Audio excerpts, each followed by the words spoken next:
요한복음 13장, 오늘은 13장 1절 말씀에서부터 17절까지 말씀을 봉독하겠습니다. 요한복음 13장 1절입니다. 이제 유월절 전에 예수님께서 자기 때가 이르러 자기가 이 세상을 떠나 아버지께로 가야 할 줄 아시고 세상에 있던 자기 사람들을 사랑하시되 끝까지 사랑하시니라. 저녁 식사가 끝날 무렵에 이제 마귀가 시몬의 아들 가룟 유다의 마음속에 그분을 배반하여 넘겨주려는 생각을 넣었더라.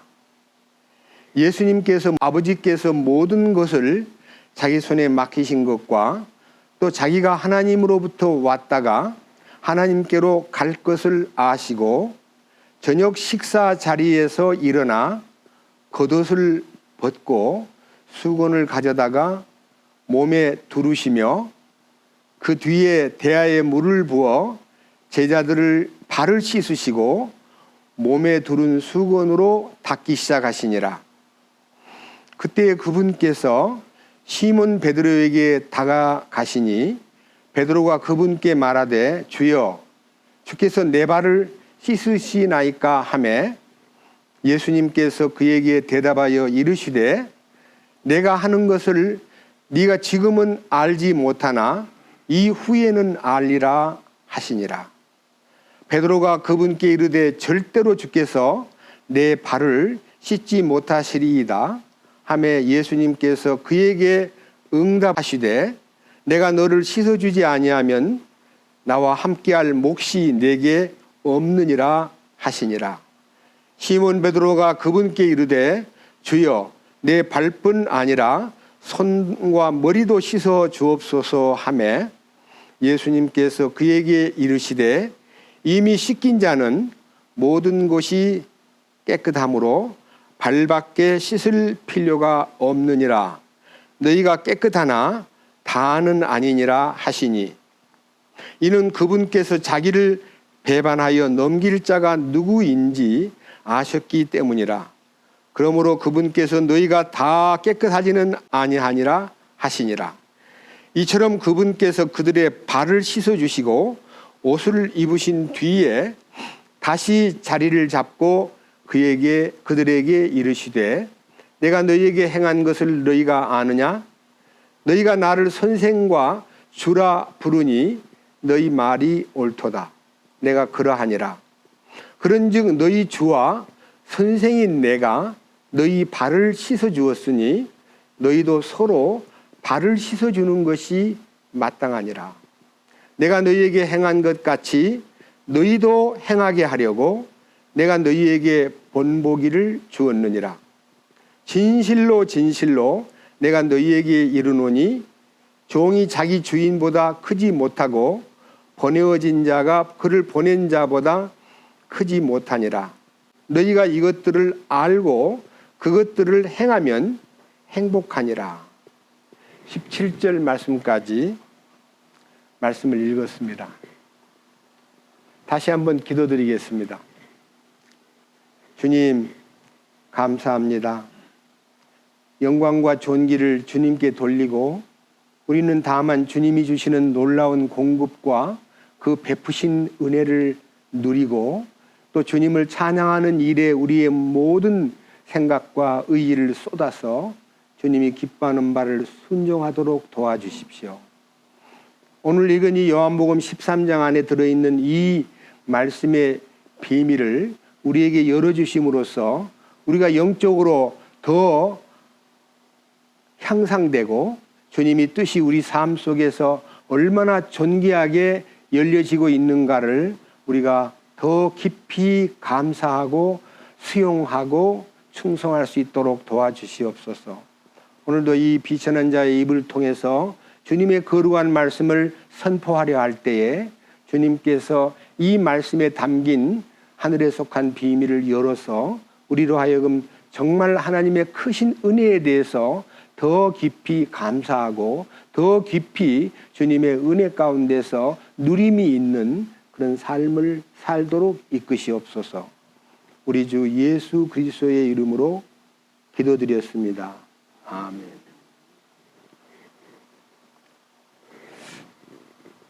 지난 한 주간 동안은 이 요한복음 13장 때문에 많이 고민을 했었습니다.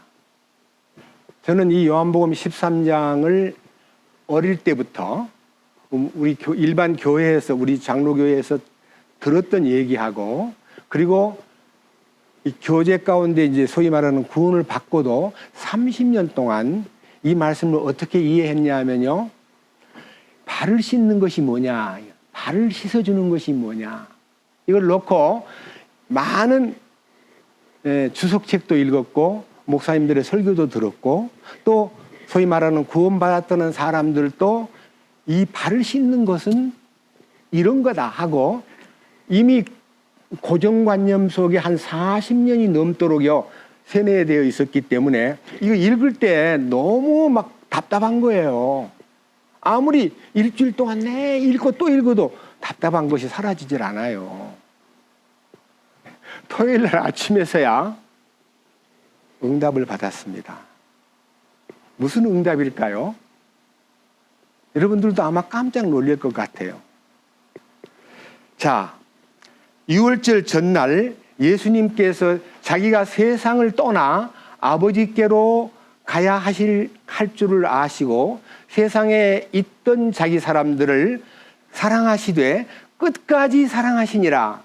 이 주님이 이 행하신 행함은 내가 너희들을 끝까지 사랑한다라고 하는 그 사랑의 완벽함과 변함이 없음과 끝까지 너희들을 내가 놓치지 않을 거야 하고 주님이 마음속에 어떤 결정이 있었기 때문에 최후의 만찬 자리에 만찬을 나누기 전에 이 발 씻는 일이 있었습니다. 주께서 허리에 수건을 두르고 대야에 물을 떠다가 그 자리에서 제자들의 발을 씻어주고 있는데 베드로 앞에 왔을 때 주님, 저는 안 됩니다 하고 발을 씻지 못하게 거부하니까 베드로에게 주님이 지금은 내가 하고 있는 일을 너희들이 알지 못하고 이해가 안 되지만은 이후에는 알 거야. 이후에는 알아. 이 뜻이 뭔가를 알 거야.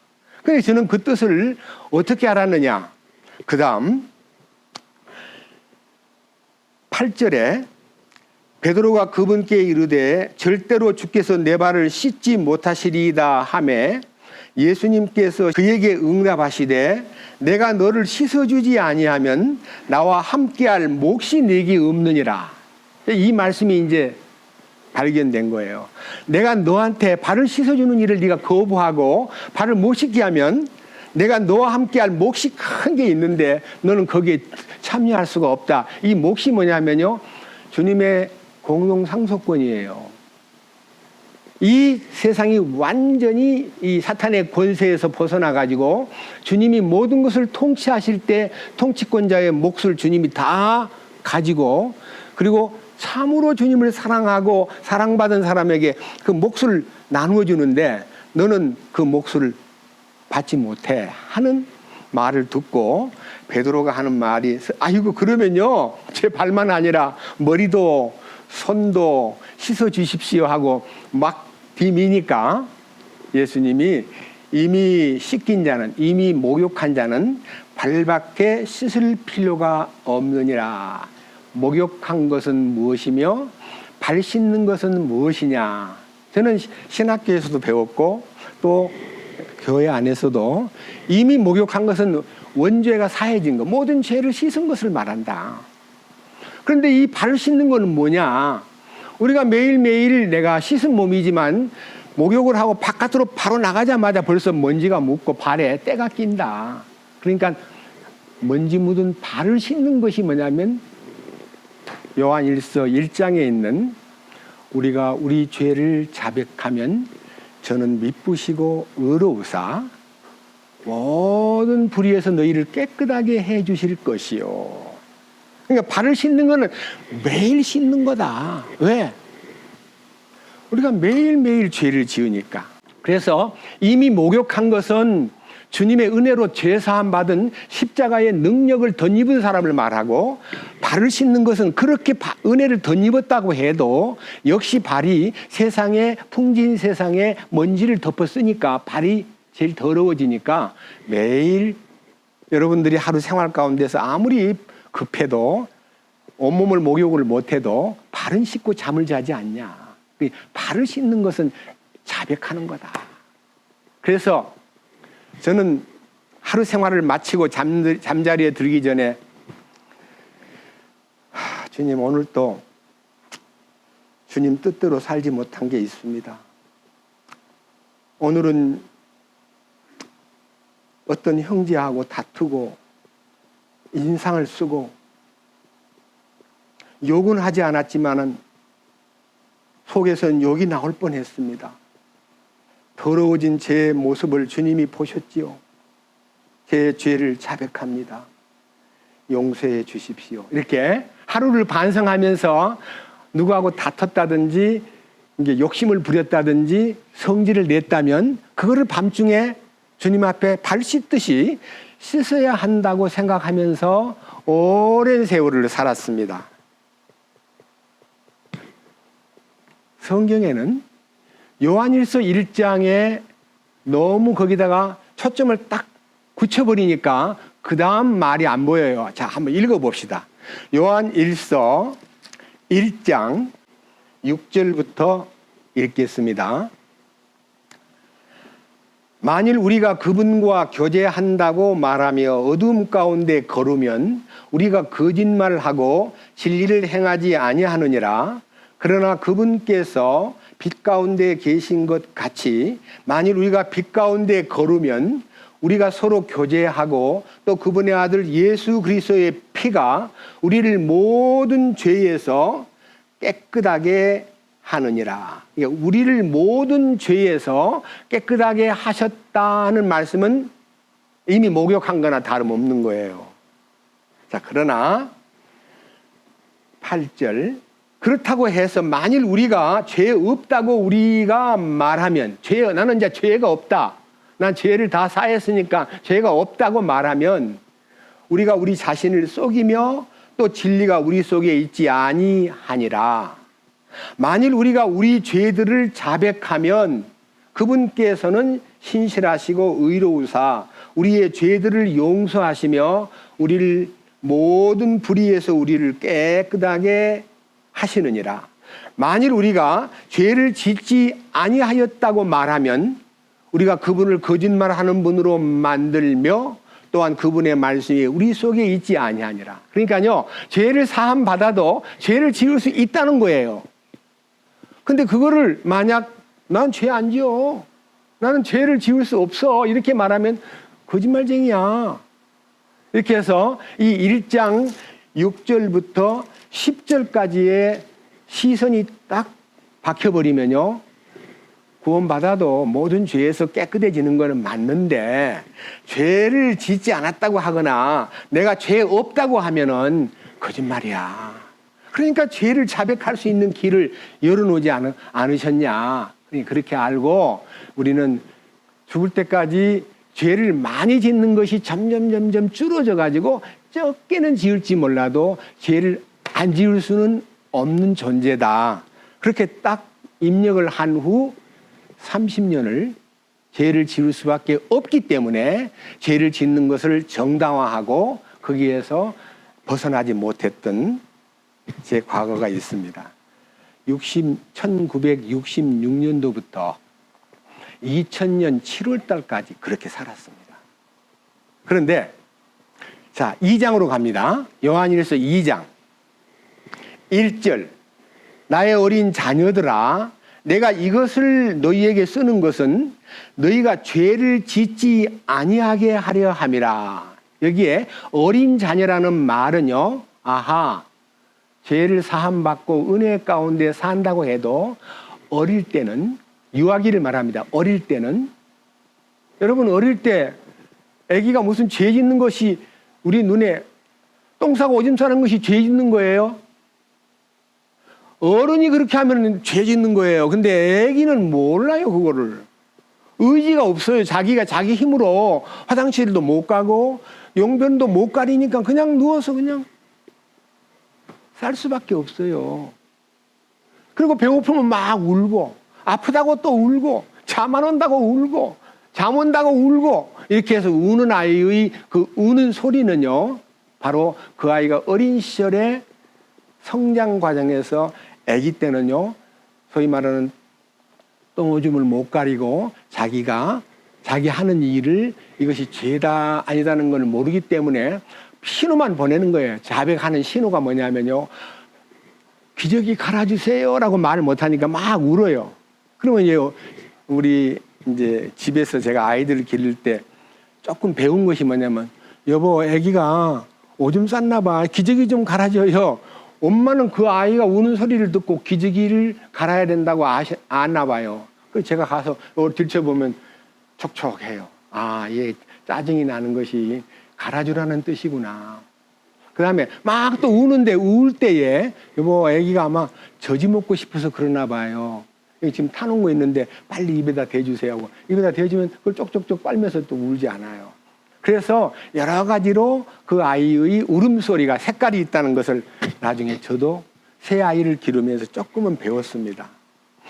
여기에 두 번째, 어린아이들아, 내가 이 말을 쓰는 목적은 너희로 하여금 죄를 짓지 아니하게 하려 함이라.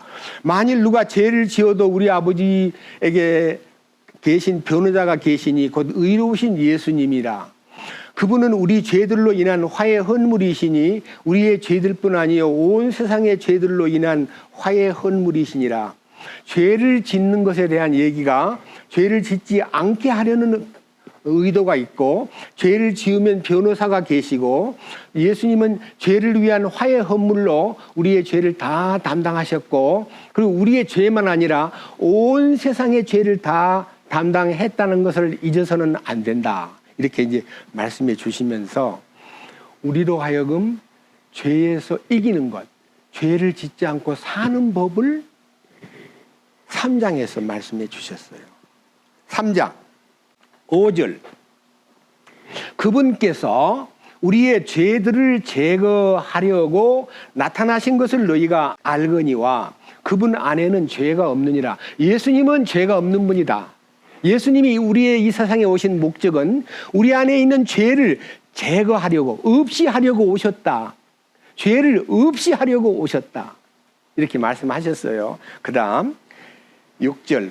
누구든지 그분 안에 거하는 자는, 그분 안에는 죄가 없다 했었기 때문에 그분 안에 거하는 자는 죄를 짓지 아니하나니, 누구든지 죄를 짓는 자는 그분을 보지 못하였고 알지도 못하였느니라.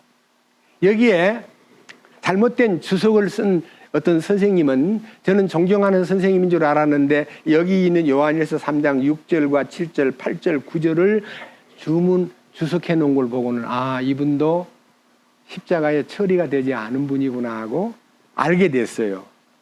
무슨 말이냐? 죄를 짓는데 고범죄, 고의적인 죄를 안 짓는다. 그러나 간간히 작은 죄들은 지을 수 있다. 이렇게 주석을 해놨어요. 그러니까 죄라는 게 크고 작아야 무게가 있어요? 여러분, 꼭 바위덩어리만 물에 던지면 가라앉고 모래를 던지면 안 가라앉아요? 죄값은 사망이에요. 모래알 만한 죄도 사망이고 바위덩어리만큼 큰 죄도 사망이에요. 살인죄도 사망에 이르는 죄고 미워하는 죄도 살인죄와 같다 그랬어요. 그러니까 작은 죄를 짓는 거는 문제가 안 되고, 큰 죄, 고범죄, 나쁜 죄, 남에게 상처를 주는 죄는 죄라 그러는데, 남에게 상처를 안 입혀도요, 아주 작은 사소한 표현이요, 죄로 나타날 때 상대방이 상처를 입고 거기에서 아픔을 느끼게 돼요. 여기 보면요, 그분 안에는 죄가 없다고 5절 하반절에 되어 있고, 6절에는 그분 안에 거하는 사람은 죄를 짓지 않는다 그랬고, 그 다음에 누구든지 그분 안에 누구든지 죄를 짓는 자는 그분을 보지도 못하였고 알지도 못하였느니라고 딱 선을 그어놓고, 그 다음 보십시오. 죄를 범하는 자는 마귀에게 속하나니, 그러니까 죄를 큰 죄를 범하든 작은 죄를 범하든 고범죄를 범하든 악돌이 같은 죄를 범하든 사소한 그 농담 삼아 한 던지는 거짓말도 죄라고, 그건 무슨 죄냐, 농담인데. 여러분, 농담도 주님이 싫어하셔요. 여기에 분명히 말씀하시기를 7절 어린 자녀들아 아무도 너희를 속이지 못하게 하라. 그러니까 작은 죄는 괜찮고 큰 죄가 나쁘다. 고범죄는 나쁜 죄지만 습관적인 죄는 안 짓는다. 그러다가 간간히 죄를 지을 수 있다. 간간히 실수할 수도 있다. 이렇게 해가지고 죄를 짓는 것을 정당화시키는 말을 쏟지 말라 그 말이에요. 예? 여기 분명히 어린 자녀들아 아무도 너희를 속이지 못하게 하라. 의를 행하는 자는 그분께서 의로우신 것 같이 의롭고 죄를 범하는 자는 마귀에게 속하나니 마귀는 처음부터 죄를 짓느니라. 하나님의 아들이 나타나신 목적은 아까 여기 하나님의 아들이 나타나신 목적은 하는 말은요. 아까 5절에서 그분께서 우리 죄를 제거하려고 나타나신 것을 너희가 알거니와. 그러니까 하나님의 아들이 나타나신 목적은 죄를 없이 하려고 오셨어요. 그러니까 죄를 없이 하려고 왔는데 우리의 죄를 십자가에서 피를 흘려서 없이 했는데 겉의 죄만 없애고 속의 죄는 남겨두었습니까? 여러분 생각해 보시오. 원죄만 그러면 원죄는 나중에 용서해주고 자범죄만 씻어줬어요? 원죄든 자범죄든 다 씻었어요. 이게 놀라운 사실입니다. 완전하게 죄를 완전하게 제거했어요. 그러니까 죄를 제거하는 방법이 뭐냐? 여러분 병을 없애는 방법은요. 약을 써가지고 병을 물리치는 게 아니고 병원체를 딱 격탈을 시키면요. 병원체가 죽어버리면 병이 떠나요.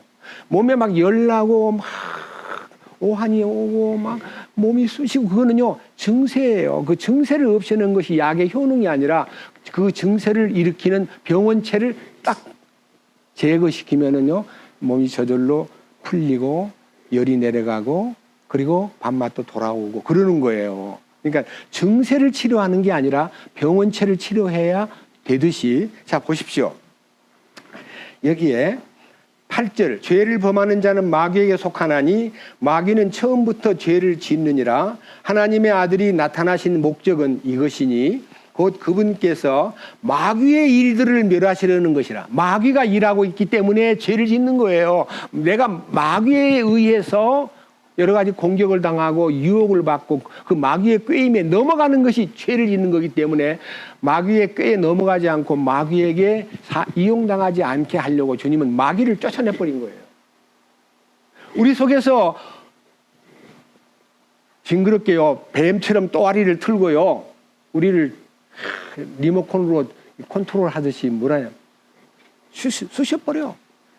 소리 질러버려. 패버려. 까버려. 이렇게 별 방법으로 우리들의 이 생각과 감정을 충동질 해가지고 죄를 짓게 만드는 것이 마귀다 이 말입니다. 근데 이 속에 있던 마귀를 주님이 핀셋으로 딱 찝어가지고 쫓아내버린 거예요. 마귀가 이제 쫓겨나 버렸어요. 병원체가 사라졌어요. 그 다음 보십시오.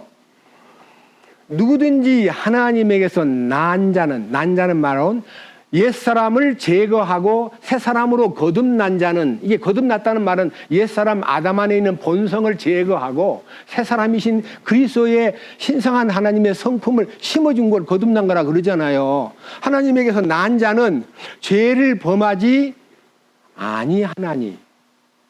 왜냐? 왜 그러냐? 죄를 범하지 않는 거예요. 왜 그러냐? 이는 무엇 때문에 그 말이에요. 무엇 때문에? 그분의 씨가 하나님의 씨가 그 속에 머물러 있기 때문이에요. 하나님의 DNA가 내 안에 딱 오는 거예요. 내 속에 있는 사탄을 물리치고 어둠의 권세를 물리치고 이 속에다가 하나님의 씨가 하나님의 DNA예요. 그게 딱 속에 머물러 있기 때문이라. 그러니까 내 힘으로 죄를 이기는 게 아니고 여러분 속에 있는 병원체를 물리치는 큰 힘은요, 면역이라고 하는 강력한 피의 힘이요, 딱 버티고 있으면 어떤 병원체가 들어와도요, 먹어버려요. 이긴다 이거예요. 그 다음 보십시오. 뭐라고 돼 있어요? 그는 하나님에게서 났으므로, 하나님의 DNA가 그 속에 들어있으므로 뭐 한다고요? 죄를 지을 수 없대요. 제가 이 말씀을 오늘 새벽에 어제 새벽에요.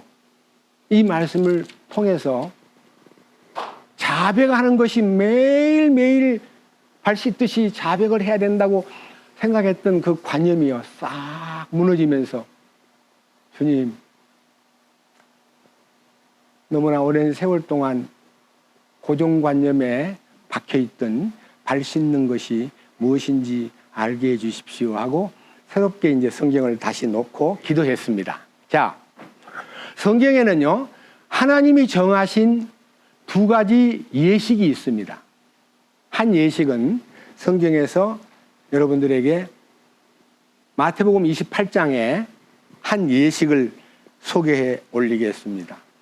마태복음 28장 18절에서 20절까지입니다.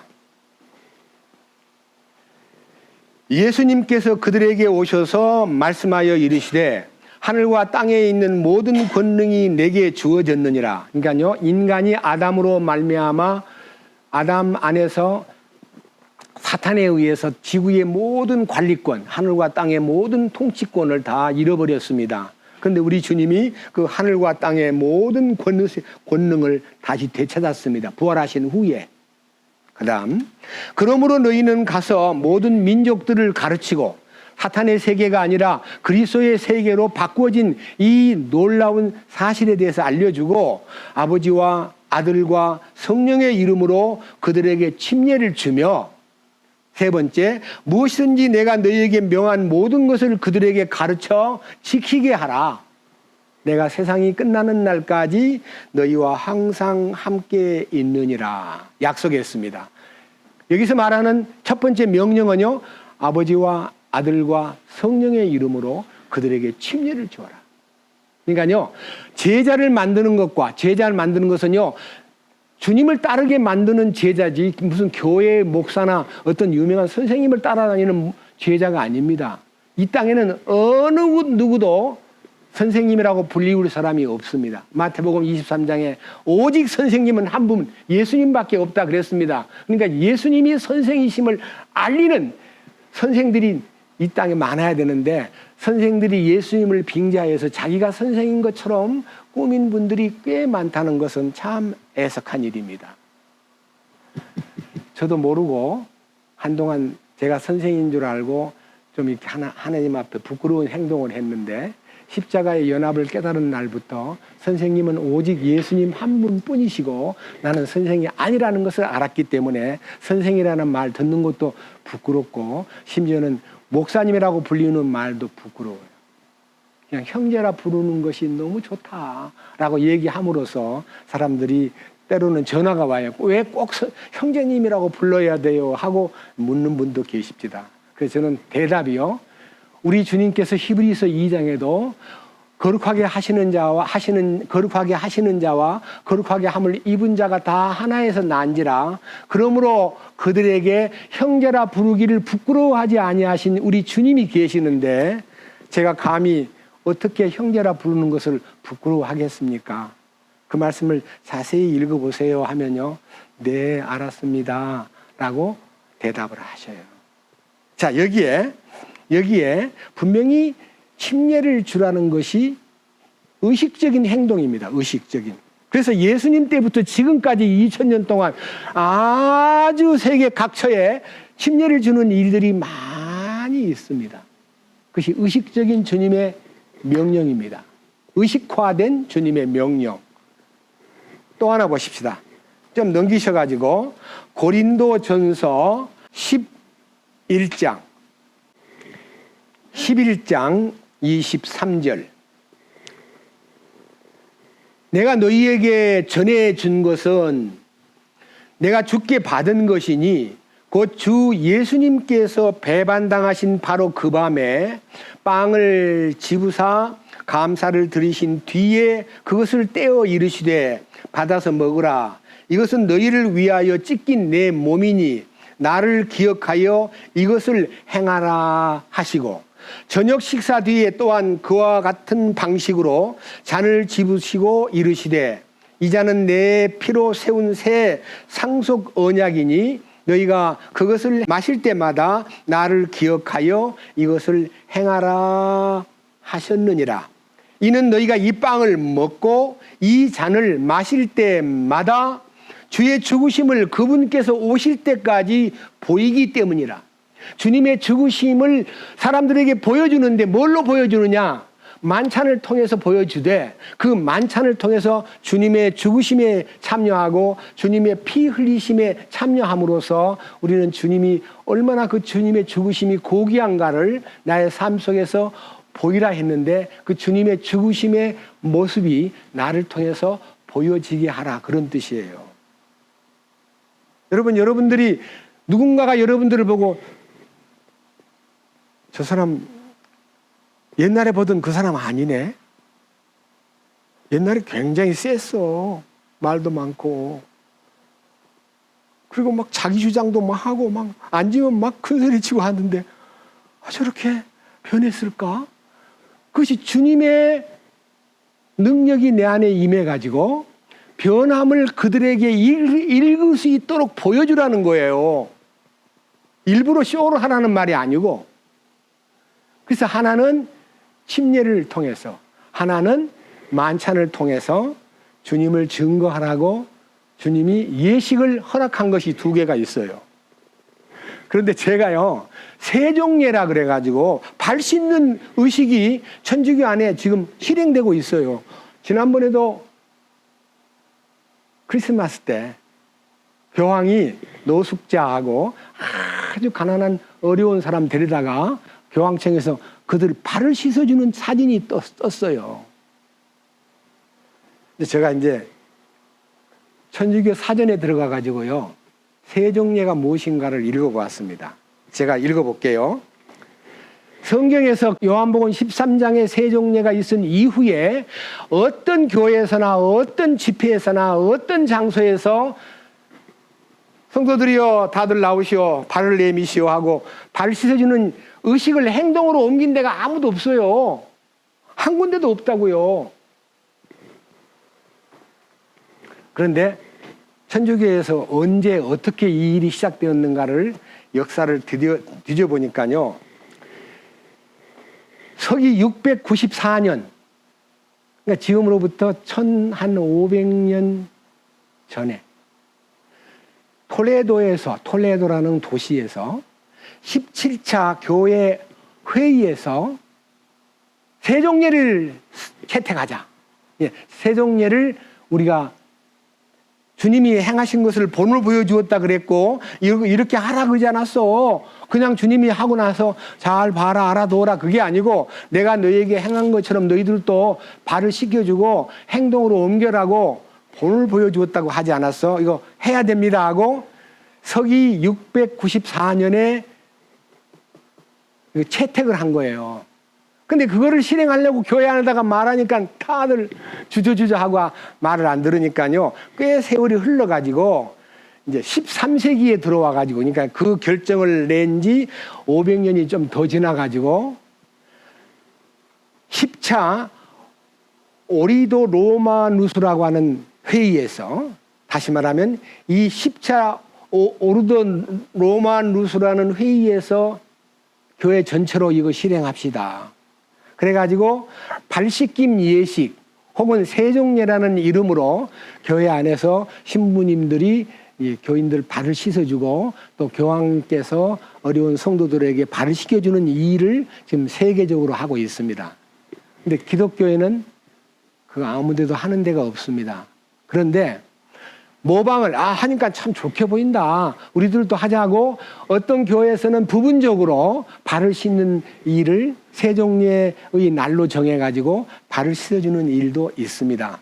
그거를 무조건 잘못됐다, 틀렸다 하는 말이 아니라 아까 말씀드린 대로 죄를 씻는 것은 온몸을 목욕할 때 십자가의 권능으로 영원한 속죄를 입은 것은 맞는데, 발을 씻는 것은 생활 속에 묻은 먼지를 씻는 것과 같다. 그러니까 매일 씻어야 된다는 그 매일의 자백을 저는 과거에 해왔지만 지금은 매일 자백 안 합니다.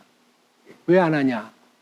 주님이 나를 죄 짓지 않도록 지켜주시고 주님의 DNA를 이 속에 두셔가지고 죄를 방어하는 힘을 내장시켜 두었기 때문에 감사만 있지 죄 지은 걸 뭐 부끄럽습니다. 그런 실수를 재발하지 않도록 도와주세요. 이렇게 자백하는 일이 없어져 버렸어요. 만약 생활 속에서 문제가 생기면요, 모아놨다가 밤에 발 씻듯이 자백하는 게 아니라 즉시 그 안에서 선한 양심이 발동을 하여 주님, 조금 전에 제가 잘못했네요. 예를 들면 제가 얘기 안 합니까? 쓰레기를 버리고 그냥 가다가 보니까 주님이 뒤에서 야, 너 거기 뭐야? 주님 잘못했습니다. 다음부터는 안 그러겠습니다. 이렇게 되는 거지 발 씻는 것이 아니에요. 그래서 제가 이걸 놓고요, 기도하다가 무엇을 발견했느냐? 발이 뭐냐? 발 씻는 것이 뭐냐? 너무 놀랍습니다. 여기에서 여러분, 이 성경 안에는 많은 기록이 있지만요, 발에 대한 기록이 가나안 땅에 들어가기 직전에, 요단강을 건너는 직전에 여호수아 1장이에요. 한번 다 같이 보십시다. 여호수아 1장 구약 성경 2절부터 읽습니다. 내 종 모세가 죽었으니 그러므로 이제 너는 이 온 백성과 함께 일어나 이 요르단을 건너 내가 그들 곧 이스라엘 자손에게 주는 땅으로 가라. 내가 모세에게 말한 것 같이 너희 발바닥으로 밟을 모든 곳을 내가 너희에게 주었나니 곧 광야와 이 레바논에서부터 큰 강 유프라데 강에 이르는 해쪽 속에 온 땅과 또 해지는 편을 향한 대해까지 너희 지경이 되리라. 내 평생 동안 능히 아무도 내 앞에 서지 못하리니 내가 모세와 함께 하던 것 같이 너와 함께 하리라. 내가 너를 떠나지 아니하며 버리지 아니하리니 마음을 강하게 하고 크게 용기를 내라. 내가 이 백성의 조상들에게 맹세하여 그들에게 주겠다고 한 땅을 내가 너희에게 상속 재산으로 나누어 주리라. 오직 너는 마음을 강하게 하고 심히 용감한 자가 되어 내 종 모세가 내게 명령한 모든 율법대로 지켜 행하고 그것을 떠나 오른쪽으로나 왼쪽으로나 치우치지 말라. 그리하면 내가 어디로 가든지 형통하리라. 자, 저는 여기서 제일 재미있는 것은요, 바로 여호수아 바로 앞에 신명기 34장에서 모세가 느보산에서 죽는다는 34장 1절 제목이 나와 있죠. 모세가 느보산에서 죽었다고. 사람들은 모세가 죽은 걸 애석하게 생각해요. 정말 훌륭한 지도자가 죽었다고 안타까워하는데 성경을 제대로 보는 사람은 모세가 잘 죽었도다. 왜? 모세는 율법의 대표예요. 가나안 땅을 들어오기 전까지는 모세가 율법이 역할하여 이 인간들을 인도하는 데 상당한 역할을 했지만요, 이제는 가나안 땅을 밟을 때는 여호수아이신 주님이 나타나야 돼요. 여호수아는 예수님 이름이에요. 예수님이 우리에게 보여주는 이제 가나안 땅을 정복하는데 레바논에서부터 큰 강 유프라데까지 해쪽 속의 땅과 해지는 편의 대해와 여러 지경을 다 정복하여 나누어 줄 너희의 상속 유산이 되리라. 가나안 땅은요, 오늘날 우리가 말하는 천년왕국을 얘기하는 겁니다. 그런데요, 참 재밌는 말씀이 3절이에요. 내가 모세에게 말한 것 같이 너희 발바닥으로 밟을 모든 것을 내가 너희에게 주었나니. 자, 발바닥으로 밟는 것을 다 내게 주었다는 말이 뭘까요? 발은 온몸을 대표하는 거예요. 저 걷는 것을 네가 차지하라 그러면 뭐가 가야 돼요? 발이 가야 돼요. 발이 움직여야 돼요. 그러니까 발은요, 이 몸의 행동의 도구의 바퀴와도 같아요. 바퀴. 그잖아요. 자, 그런데 저는 제가 발을 씻어준 이 얘기를 놓고 가만히 기도하면서 얻어진 것이 뭐냐? 예수님의 죽음은 온 몸을 깨끗게 하기 위한 죽음은 온 몸을 목욕시킨 것이고요. 지금은 발만 씻을 필요가 있다는 말은요, 주님의 능력과 주님의 모든 축복이 발을 통해서 나타나야 될 텐데 그 발에다가 물을 대서 적시는 것은요, 뭐와 같으냐? 요단강을 건너는 것과 같은 겁니다. 자, 넘겨보세요. 조금 넘겨서. 여호수아서 3장입니다. 여호수아서 3장 13절 말씀부터 말씀을 읽을 텐데 여러분이 잘 보십시오. 여호수아 3장 13절. 주 곧 온 땅에 주의 궤를 매는 제사장들의 발바닥이 요단의 물들 속에서 멈추어 서면 곧바로 요르단의 물들이 위에서 내려오는 물들로부터 끊어지고 일어서서 한 무더기 위에 쌓이리라 하니라. 백성이 요르단을 건너려고 자기들의 장막에서 떠날 때에 제사장들은 백성 앞에서 언약궤를 매니라. 요르단이 수확할 때에 항상 그것의 모든 뚝에서 흘러 넘치므로 궤를 맨 자들이 요르단의 이름에 궤를 맨 제사장들의 발이 물가에 잠기니라. 위에서부터 내려오던 물들이 일어서고 솟아올라 사르단의 옆에 도시 아담에서부터 멀리 떨어진 곳에서 한 무더기 위에 쌓이며 평야의 바다 곧 염해로 내려가던 물들은 모자라서 끊어지매 백성이 똑바로 여리고를 마주보며 건넜더라. 주의 언약궤를 맨 제사장들은 요르단 한가운데 마른 땅에 서고 굳게 섰고 모든 이스라엘 사람은 마른 땅을 건너더니 마침내 온 백성이 깨끗하게 요르단을 건너니라. 자, 여러분 요단강 건너는 것을 우리는 지금 영적으로 무슨 뜻이라 그래요? 장례식을 할 때 왜 요단강 건너가 만날이 그래요? 요단강이 뭐예요? 죽음을 건너는 거예요. 죽음을 건너는 그 일을 누가 하냐? 언약궤를 맨 제사장들이요. 요단강에 발을 탁 디디니까 막 그 물이 넘치던 물이 저쪽에서 쫙 서더니 아래쪽에는 물이 흘러가서 사해바다로 들어가는 물은 말라버렸어요. 그러니까 맨 땅이 돼요. 백성들이 다 제사장들은 거기 서 있는 거 그대로. 그 물 딱 담근 그 자리에 서 있으니까 그들이 맨 땅으로 이제 백성들이 다 건너요. 예? 건너고 다 건넌 다음에 그 마른 땅에 이제 마지막 언약궤를 맨 제사장이 언덕 위로 올라갔어요. 이게 성경이에요. 잘 나와 있어요. 4장도 또 나와 있어요. 자, 이 성경을 다시 한번 읽어보면서 여러분들이 은혜 받기 원합니다. 4장 17절 봅니다. 4장 17절. 그러므로 여호수아가 제사장들에게 명령하여 이르기를 너희는 요르단에서 올라오라 하매 주의 언약궤를 맨 제사장들이 요르단 한가운데서 나와 마른 땅을 향해 발바닥을 들어 올리니. 자, 보세요. 마른 땅을 향해서 발바닥을 들어 올리니. 네. 그때 무슨 일이 벌어집니까? 자, 발 들어 올리는 순간에 요르단 물들이 제자리로 돌아가 예전과 같이 흐르며 그것의 모든 뚝에서 넘쳤더라. 저는 여기에서요, 이 발을 물에 담근다는 말은요, 예수님이 비록 대야에다가 물을 떠다가 그 발을 씻었지만은 이 발을 물에 담근다는 말은 십자가의 효능이 우리 속에 임하는 걸 말합니다. 무슨 말이냐? 예수님의 죽음은 전체를 위한 죽음이고 내 죽음은 발을 담그는 죽음이에요. 주님의 몸에 연합된 발에 예수 십자가가 나의 십자가가 되는 축복이에요. 그때 사망 권세가 쫙 물러가는 거예요. 물은 사망을 상징하는 거예요. 요단강은 완전한 죽음을 설명하는 겁니다. 우리가요, 홍해를 건널 때 죽음을 경험했다고 간증했는데 이것이 실제로요, 이 육체 가운데 있는 모든 나머지 조건까지 다 끝내주는 완전히 사망 권세에서 벗어나는 것은요, 요단강을 건널 때 이루어지는 거예요. 이 완전한 죽음이에요. 그것이 발을 요단강 물에 담그는 순간에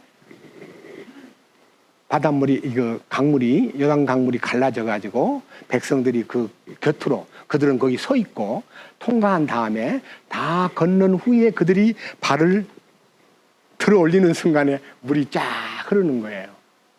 여러분, 사망을 물리치는 능력은 십자가의 능력이지만 우리 주님은 우리의 발을 통해서 예수님이 발을 씻어주는 행위는 이 여호수아 1장에 있고 3장에 4장에 나와 있는 발을 요단강물에 담글 때에 그 강물이 갈라져 가지고 백성들이 요단강을 육지 건너듯이 걷는 것은요, 사망 권세를 물리친 주님의 능력이 우리한테 있는 거예요. 여러분, 사망 권세가 뭐예요?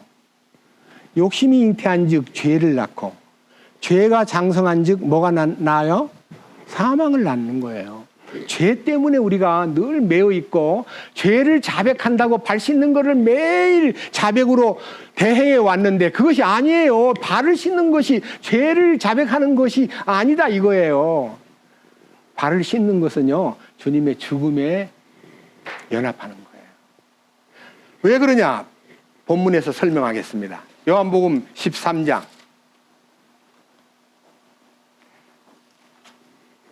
요한복음 13장 6절.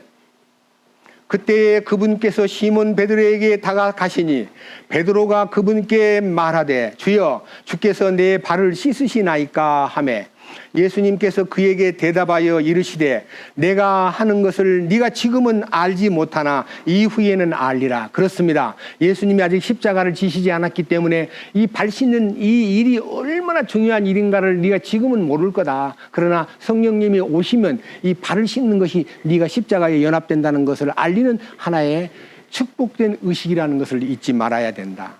그 다음 보십시오. 8절. 베드로가 그분께 이르되 절대로 주께서 내 발을 씻기지 못하시리이다. 나 발 씻는 거 허락하지 못하겠습니다. 절대로 못 씻습니다. 라고 베드로가 완강하게 거부하니까 예수님께서 응답하시되 내가 너를 씻어주지 아니하면 나의 함께할 몫이 네게 없느니라. 나의 함께할 몫이 가나안 땅의 축복이요 천년왕국의 상속 유업입니다. 그것을 너는 같이 할 수 없다. 그러니까 베드로가 놀래가지고 주님 그러면요 발만 아니라 손과 머리도 씻어주옵소서라고 할 때에 10절에서 예수님께서 그에게 이르시되 이미 씻긴 자는 십자가의 능력으로 다 씻음을 받은 자는 모든 것이 깨끗함으로 발밖에 씻을 필요가 없다는 말은요, 발밖에라는 말은 너가 십자가에 들어가야 된다. 너가 십자가에 연합해야 된다. 너도 함께 죽어야 된다. 그것을 주님이 가르쳐 주신 거예요. 저는 어제 새벽에요, 이 말씀을 깨닫고 너무너무 감사해서 그동안 죄를 자백하는 것으로만 알던 발 씻는 행위가 십자가에 연합하는 일이라는 것을 알게 되고 그것이 확실하게 나타날 때 가나안 땅에 정복이 약속된다는 것을 깨닫게 되었습니다. 여러분 처음 듣죠? 저는요, 우리가 우리 죄를 자백하면 저는 미쁘시고 의로우사 우리 죄를 사하시며 우리의 모든 불법과 죄를 깨끗하게 해주실 것이요. 그렇지 매일매일 죄를 지으니까 매일매일 발을 씻어야지 하고 발 씻는 것을 매일매일의 일로 알았던 제가요, 갑자기 요한복음 13장을 읽으면서 그냥 굉장히 막히고 일주일 동안 열리지를 않고 아주 몸도 막 가라앉고 너무 심하게 막 기침도 나고 열이 나가지고요 계속 붙잡고 요한복음 13장을 놓고 기도하다가 토요일날 아침 일찍이 이 말씀을 다시 읽는 가운데 그렇지 발 씻는 것은 자백이 아니라 주님의 죽으심에 연합하는 거다. 그럼 그게 근거가 뭐냐 하고 기도하는 가운데 여호수아 1장과 3장 4장이 열렸습니다. 발을 씻는 것은 굉장히 중요합니다. 우리는 우리의 발걸음을 성경에는 많은 부분에 한번 이거 읽어보세요. 갈라디아서 5장 16절. 그런즉 내가 이것을 말하노니 성령 안에서 걸으라. 걸으라가 뭐예요? 발걸음이잖아요. 성령 안에서 발걸음을 옮겨라. 그리하면 육신의 욕심을 이루지 아니하리라. 성령 안에서 걸으라. 우리가 이런 말을 읽을 때요, 주님이 우리의 걸음을 주장하시는데 성령 안에서 걸으려면 내가 변화가 돼야 되고 육신이 죽어야 되는구나. 그래서 이 육신의 죽음을 알려서 갈라디아 방금 읽었던 이 성경 안에 24절 그리스도께 속한 사람들은 애착들과 정욕들과 함께 육신을 십자가에 못 박았느니라. 죽었다 이거예요. 육신이 죽었습니다. 십자가에 옛사람이 못 박혔습니다. 25절 만일 우리가 성령 안에서 살면 또한 성령 안에서 뭐 할지니 걸어야 되는 거예요. 걷는 거는 전부 다 발의 역할이에요. 그래서 우리의 생활과 우리의 모든 움직임을 발에다가 응축시켜서 발을 씻는 것은 우리 자신을 설명하는 거예요. 그 다음에 로마서 6장 돌아갑니다. 로마서 6장 한번 같이 읽어보겠습니다. 로마서 6장 4절 그러므로 우리가 죽음 안으로 침례를 받아 그분과 함께 묻혔나니 자, 그분과 함께 죽고 그분과 함께 묻히고 그것이 침례잖아요. 이것은 그리스도께서 아버지의 영광을 힘입어 죽은 자들로부터 일으켜진 것 같이 우리도 생명의 새로움 속에서 뭐하게 하려 함이라? 예, 걷는 거예요. 발걸음. 우리는 우리의 발걸음이 주님의 인도를 받는 발걸음이 되기 위해서요. 십자가에 내가 처리가 돼야 그 발걸음이 시작되는 거예요. 그런 축복된 발 씻음의 의미가 세종례로 발을 씻는데 뭐 겸손하고 온유하고 뭐 섬기고 그걸 설명한다 그러는데 그렇게 눈에 보이는 남들에게 겸손한 척하는 그런 거 말고 주님의 죽으심에 들어가서 내가 없어져 버리면 저절로 겸손해져 버려요. 겸손을 일부러 만들 필요가 없어요. 이 놀라운 사실에 눈을 뜨고 나니까요, 막 이상하게 막 새 힘이 생기면서 사실은 지난 한 주간 동안 약간 좀 전혀 못 느꼈던 그냥 이 통증하고 기침, 그다음에 막 열이 나고 그래서 많이 주일날 설교를 할 수 있을까라고 설교를 다음 주에 할 수 있을까라고 고민을 했는데 토요일날 새벽에 말씀을 이 세종례가 단순한 의식이 아니라 주님의 죽으심이 온몸을 깨끗게 하듯이 이제 발만 씻는다는 말은 나 자신을 깨끗게 하는 하나의 커다란 죽음을 통과하는 경험이다. 이거를 딱 알고 나니까 힘이 딱 생기면서 설교도 할 수 있게 되었습니다. 진심으로 감사드리고 오늘은 이 세종례의 의미가 어떤 방법으로 우리가 죄를 매일 죄를 씻어야 된다는 그 자백의 개념을 너무나 보편적으로 알고 있는데 그것을 내려놓고 이는 주님의 죽음의 하나가 돼서 주님이 인도하는 발걸음으로 산다는 것을 말씀해서 로마서 6장에서 또 아까 읽었던 요한 1서에서도 마찬가지고 우리 자신들이 주님의 죽으심에 합일이 될 때 우리는 가나안 땅의 상속 유업을 누리기에 합당한 자로 인정을 받는다는 것을 천년 왕국의 상속 유업에 참여할 자로서 합당한 자가 되는 길이라는 것을 이해하고 거기에 대해서 더 깊은 감사가 넘치기 바랍니다. 요한복음 13장 마지막 이 말씀을 읽겠습니다. 요한복음 13장 12절 이처럼 그분께서 그들의 발을 씻어주시고 옷을 입으신 뒤에 다시 자리를 잡고 그들에게 이르시되 내가 너희에게 행한 것을 너희가 아느냐? 너희가 나를 선생이라 주라 부르니 너희 말이 옳도다. 내가 그러하니라. 그런즉 내가 너희 주와 선생인 내가 너희 발을 씻어주었으니 너희도 서로 발을 씻어주는 것이 마땅하니라. 저는요 이 말을 읽을 때에 여러분과 저의 사명을 더욱더 새롭게 했습니다. 무슨 말이냐? 15절 내가 너희에게 행한 것 같이 너희도 행하게 하려고 내가 너희에게 본보기를 주었느니라. 이 말은요 우리가 성도를 섬기는 일에 있어서 가장 큰 과제는 밑에 방금 16절에 진실로 진실로 내가 너희에게 이르노니 종이 자기 주인보다 크지 못하고 보내어진 자가 그를 보낸 자보다 크지 못하니라 하는 말씀이요. 예수님이 선생님으로서 제자들의 발을 씻어주는 일은 그 시대에서 없던 일입니다. 발을 씻는 일은 누가 하냐면 노예가 하는 일입니다. 노예. 종이, 주인이 바깥에 나갔다 들어오면 막 잽싸게 물을 떠가지고 와서 발을 씻어드리고 주인을 방으로 안내하는 것이 종이 하는 일입니다. 어느 집안에든 발을 씻는 일은 아무나 하는 게 아니라 노예가 하는 일이다 이 말입니다. 우리 주님이 노예가 되셔가지고 우리 발을 씻어준다는 거예요. 제자들의 발을.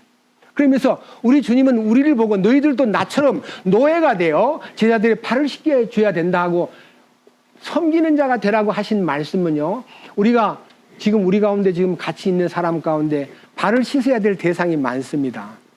근데 그 사람을 우리 방으로 불러가지고 발 좀 씻읍시다 해서 발을 씻는 것으로 설명이 되는 게 아니라 로마서 6장을 읽어주면서 예수님이 십자가에 돌아가실 때 우리를 대속의 그리스도로서 죽으신 그 죽음만 아니라 나와 당신을 포함해서 함께 죽었습니다. 예수님이 함께 당신을 위해서 죽음을 준비하신 겁니다. 예수님이 당신을 포함해서 십자가에 죽으셨습니다.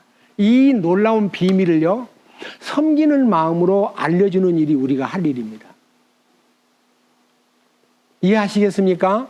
발을 씻는 것이 시작이 안 되더라도 우리의 마음을 쏟아서 그를 정말 너도 발을 씻어주라는 말은요, 주님의 죽으심을 알려주기 위해서 더 낮은 자세로 내려가서 그를 주님이 위해서 우리 잘 믿는 사람만 아니라 모든 사람을 위해서 첫째는 대신 죽으신 대속의 죽음과 연합의 죽음의 신비를 갈라디아서 2장 20절에 내가 그리스도와 함께 십자가에 못 박혀 있으나 그럼에도 불구하고 사노라.